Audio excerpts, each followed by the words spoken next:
அஸ்ஸலாமு அலைக்கும். நம்ம இன்றைக்கி என்ன பார்க்க போகிறோம்னு பார்த்தீங்கன்னா, ஒரு சூப்பரான ரெசிபி தான். அதாவது வேலைக்கு போயிட்டு வர ஆம்பளைங்க எந்நேரமும் எனக்கு வந்து உடம்பு வலியாக இருக்குது, சளி அதிகமாக இருக்குதுன்னு சொல்கிறவங்களும், வீட்டில் இருக்க லேடிஸே நிறைய வேலை பார்த்துட்டே இருக்கும்போது நமக்கே டயர்டாயிரும். அப்படி ரொம்ப டயர்டாக இருக்குது, உடம்புலாம் ரொம்ப அசதியாக இருக்குது, அடிச்சு போட்ட மாதிரி இருக்கும் சில பேருக்கு. அவங்க எல்லாருமே இந்த பால் குடிச்சிங்கன்னா எல்லாமே சரியாயிரும். இதுக்கு என்ன தேவைங்கிறத நான் காட்டுறேன் வாங்க. ஒரு 3/4 கப்பு வந்து பச்சரிசி எடுத்துக்கோங்க. அதுக்கு 1 கப்பு வந்து கருப்பு உளுந்து எடுத்துக்கோங்க. நீங்கள் உடச்ச உளுந்து எடுத்தாலும் சரி, இல்லை வெள்ளை உளுந்து எடுத்தாலும் சரி. கருப்பு உளுந்து முழு உளுந்து எடுத்திங்கன்னா இன்னும் கொஞ்சம் பெனிஃபிட்ஸ் வந்து அதிகமாக இருக்கும். ஸோ அதனால் நம்ம வந்து உடச்ச உளுந்து எடுக்காமல் முழு உளுந்து வந்து எடுத்துருக்குறோம். அது மட்டும் இல்லாமல் கருப்பு உளுந்து எதுக்காக சேர்க்கணும்னு சொல்லுவாங்க, இதில் வந்து நிறைய கால்சியம் சத்து இருக்குது. கால்சியம் சத்து இருக்கிறதுனால நம்ம கை கால் வலியை வந்து சரியாக்கும். அது மட்டும் இல்லாமல் இதில் வந்து நிறைய சத்துக்கள் இருக்கிறதுனால நம்மளுடைய கர்ப்பப்பை வந்து ரொம்பவே ஸ்ட்ராங் ஆக்கும். ஸோ பெண்கள் எடுத்துக்கும் போது நீங்கள் முழு கருப்பு உளுந்தே எடுத்துக்கோங்க. அது கிடைக்காத பட்சத்தில் தொளி உளுந்து எடுத்துக்கோங்க. அதுவும் கிடைக்காத பட்சத்தில் வந்து நீங்கள் வெள்ளை உளுந்து எடுத்துக்கோங்க. மெயினாக நீங்கள் வந்து கருப்பு உளுந்து எடுத்துக்கிட்டிங்கன்னா கொஞ்சம் ஹெல்த் பெனிஃபிட்ஸ் வந்து ரொம்ப நல்லாயிருக்கும். ஸோ நீங்கள் இதையே எடுத்துக்கலாம். இப்போ இதை நல்லா நான் வாஷ் பண்ணி 3 மணி நேரம் ஊற வச்சுக்கோங்க. 3 மணி நேரம் கண்டிப்பாக இது ஊறணும். அப்போ தான் நல்லா அரைஞ்சி வரும். இதை நீங்கள் இப்போ ஓரமாக டிஸ்டர்ப் பண்ணாமல் அப்படியே வச்சுருங்க. இதுக்கு அடுத்து முக்கியமான இன்க்ரீடியன்ட் என்னென்னு பார்த்தீங்கன்னா சுக்கு தான். இந்த அளவு சுக்கு எடுத்தே ஆகணும். நீங்கள் ஒரு 4 துண்டு சுக்கு எடுத்துக்கோங்க. இதை நல்லா இடித்து அதுக்கப்புறமா ஊற வைக்கணும். ஸோ நான் ஒரு ஆட்டுக்கல்ல எடுத்து நல்லா உடச்சி போட்டுக்கிறேன்.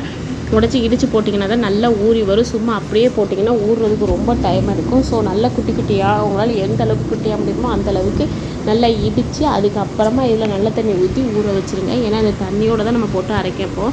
அதனால் இந்த மாதிரி குட்டியாக நான் கட் பண்ணதுக்கப்புறமா, அதாவது இடித்ததுக்கப்புறமா ஒரு பவுலில் போட்டு நல்ல தண்ணியை ஊற்றி மூடி வச்சுருங்க. இதுவும் நம்ம அந்த உளுந்து அரிசி ஊறுற டைமே தான் ஊறணும். ஸோ அதனால் ஒரு 3 மணி நேரத்துக்கு இதை நீங்கள் தொடவே வேணாம், அப்படியே தூர வச்சுருங்க. நீங்கள் மற்ற வேலைகள்லாம் பார்த்துட்டு வர்றதுக்குள்ளே இந்த 3 மணி நேரத்துக்குள்ளே இது எல்லாமே அழகாக அரைஞ்சிருக்கும். அதுக்கப்புறமா இதில் நீங்கள் ஒரு துண்டு தேங்காய் வந்து சேர்த்துக்கோங்க. நான் வந்து ஒரு கப்பில் வந்து 1 கப்பு ஃபுல்லாக வந்து தேங்காய் சேர்த்துருக்குறேன். குழந்தைங்க இருக்கிறதுனால நான் இப்படி சேர்த்துருக்குறேன். நீங்கள் பெரியவங்க இருக்கிறீங்கன்னா கொஞ்சம் தேங்காய் எடுத்தால் கூட போதும். இதில் நான் ஒரு 5 ஏலக்காய் எடுத்துக்கிறேன். ஏலக்காய் வந்து உங்களோட ஆப்ஷனல் தான், உங்களுக்கு தேவைன்னா சேர்த்துக்கோங்க, இல்லைனா வேண்டாம். இது அவ்வளோத்தையுமே போட்டு நல்லா மையாக அரைச்சிட்டு வந்துடுங்க. சில பேருக்கு வந்து குறைன்னு அரைச்சாலும் பிரச்சனை இல்லை, நம்ம இதை வடிகட்ட தான் போகிறோம். அதனால் இங்கே எப்படி இருந்தாலும் சரி நம்ம அரைச்சிட்டு வந்தால் போதும். நீங்கள் மிக்ஸியில் அரைச்சாலும் சரி, இல்லை கிரைண்டரில் அரைச்சாலும் சரி. நான் வந்து இன்றைக்கி குட்டி கிரைண்டரில் போட்டு தான் அரைச்சேன், ஏன்னா குவான்டிட்டி வந்து கொஞ்சம் பெருசு அப்படிங்கிறதுனால. இப்போ நல்லா அரைச்சதுக்கப்புறமா ஒரு ஜல்லடை போட்டு நல்லா வடிகட்டி எடுத்துக்கலாம்.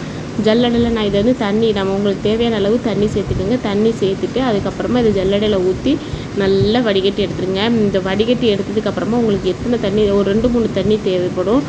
அந்த தண்ணியை ஊற்றி கொஞ்சம் கொஞ்சமாக, இது கொஞ்சம் பொறுமை அவசியம். ஸோ பொறுமையாக நின்று நிதானமாக நீங்கள் இதை எடுக்கணும்.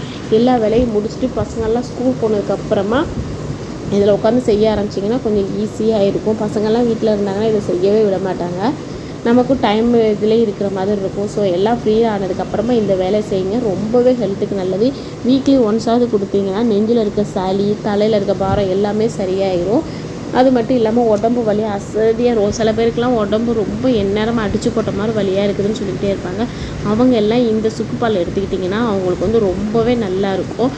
ஸோ கண்டிப்பாக இதை வந்து நீங்கள் வீக்லி ஒன்ஸ் வந்து ட்ரை பண்ணி பாருங்கள். பசங்களும் விரும்பி சாப்பிடுவாங்க. ஃபஸ்ட்டு வந்து நீங்கள் மருந்துன்னு சொல்லி பாருங்கள், வேணான்னு சொல்லுவாங்க. அப்புறமா சாப்பிட்டு பார்க்க சொல்லுவாங்க. இனிப்பு இதில் நம்ம சேர்த்துக்கிறதுனால கண்டிப்பாக அதை சாப்பிடுவாங்க. இப்போ இந்த சக்கை நமக்கு வந்து தேவையில்லை. ஸோ சக்கையை எடுத்துருங்க. நான் வந்து 2 தண்ணி ஊற்றி நல்லா அலசிருக்கேன். உங்களுக்கு வந்து ரொம்ப திக்காக இருக்க மாதிரி தெரிஞ்சுன்னா கூட ஒரு தண்ணி கூட வச்சு அலசிக்கலாம். நான் 2 தண்ணி தான் ஊற்றி அலசிருக்கேன். இதுக்கே இவ்வளோ நல்லா கெட்டியாக வரும். இப்போ இது நீங்கள் வந்து அடுப்பில் சேர்த்துக்கோங்க. ஒரு அடிகனமான பாத்திரத்தை எடுத்துக்கோங்க. சின்ன பாத்திரம்லாம் வேண்டாம், அடிகனமான பாத்திரத்தை எடுத்துக்கிட்டால் தான் நமக்கு வந்து அடி பிடிக்காமல் இருக்கும். நான் வந்து குக்கர் தான் எடுத்துருக்கிறேன்.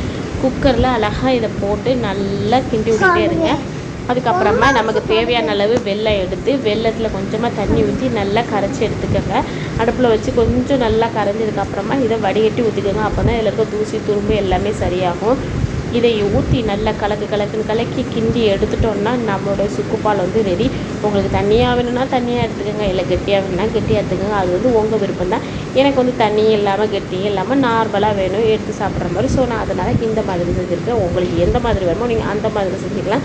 அந்த டேஸ்ட் வைஸ் ரொம்பவே சூப்பராக இருக்கும். நீங்கள் கண்டிப்பாக ட்ரை பண்ணி பாருங்கள். ஈவினிங் வந்த உடனே இதை கொடுத்து பாருங்கள். பசங்க கண்டிப்பாக லைக் பண்ணி சாப்பிடுவாங்க. வீடியோ பிடிச்சிச்சுன்னா லைக் பண்ணுங்கள். இதே மாதிரி சூப்பரான ரெசிபி எல்லாமே நம்மளோட சேனலில் நாங்கள் அப்லோட் பண்ணிட்டே வரோம். வீடியோ பிடிச்சிருந்தா லைக் பண்ணிவிட்டு அதையும் போய் பாருங்கள். உங்களுக்கு டைம் இருக்கிற போது ரொம்ப பிடிச்சிருந்தா சப்ஸ்கிரைப் பண்ணுங்கள். Bye friends.